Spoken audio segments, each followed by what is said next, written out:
কাল থেকে বলে রেখেছিলাম যে একটা নতুন কবিতা লিখলেও লিখতে পারি, তো নতুন কবিতা তাহলে ভিডিও আপলোড করতাম।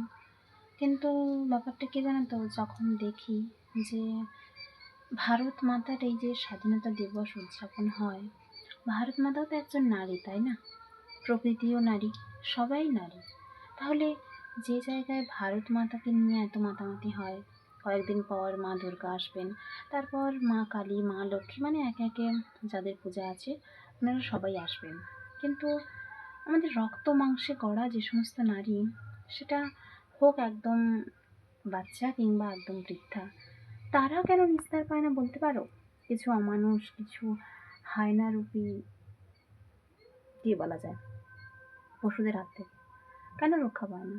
সোশ্যাল মিডিয়াতে আমরা এত এত শুভেচ্ছা বার্তা দিই সবাইকে, প্রজাতন্ত্র দিবস, স্বাধীনতা দিবস, আরও যা যা আছে বিশেষ বিশেষ দিনগুলোতে, সেখানেও তো সবাই ভদ্র সভ্য, এত ভালো মানুষ। তাহলে রাস্তাঘাটে একটা নারী যখন বেরোয় একা, কেন সে নিরাপদ নয়? কেন তাকে সহযোগিতা করার বদলে হায়নার মতো ঝাঁপিয়ে পড়ে তার উপর? হ্যাঁ, এবার কেউ বলতে পারে যে পোশাক আশাক হয়তো ঠিকঠাক নয় বা কিছু, কিন্তু তাহলে একটা কথা বলো, একটা ছোট বাচ্চা কিংবা একজন বৃদ্ধা, তাদেরও তো পোশাক আশাক ঠিক থাকে না? তাদের তো পোশাক আশাক ঠিক থাকে।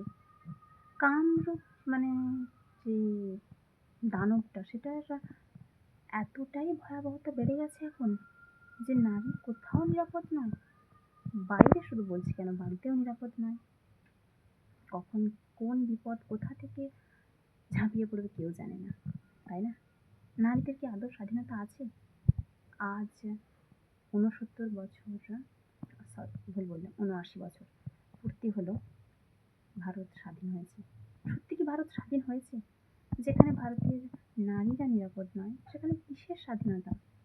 আজকের একটা নির্দিষ্ট দিনে এত কিছু উদযাপন হচ্ছে, এত কিছু হচ্ছে, কিন্তু যখন দিনটা পেরিয়ে যাবে তখন আবার বাদবাকি সাধারণ দিনের মতোই পরিবেশ হয়ে যাবে।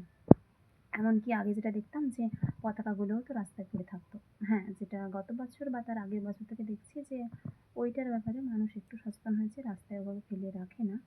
নয়তো আগে রাস্তায় ফেলে রাখতো, পা দিয়ে মারিয়ে চলে যেত।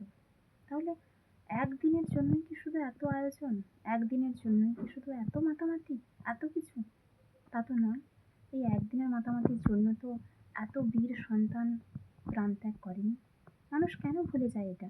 মানুষ কেন ভুলে যায় যে নারী অর্থে সবাই সমান? আমার বাড়িতে যে সমস্ত নারী আছে তারাও যেমন, বাড়ির বাইরে যারা তারাও তেমন। সবাই মানুষ, সবার মধ্যেই মায়ের সত্তা বিরাজ করে। তাদেরকে কি একটু সম্মান দেওয়া যায় না? একটু ভালোবাসা যায় না? একটু ভালো নজরে দেখা যায় না? কিসের স্বাধীনতা তাহলে আর? সেজন্য আর মন চাইছিল না নতুন করে কিছু লিখি বা নতুন করে কিছু করি।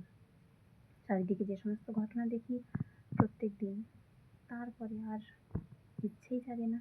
নিজেও তো নারী, একজন নারী হয়ে আরেকজন নারীর কষ্ট দেখতে কারই বা ভালো লাগে বলো, তাই না?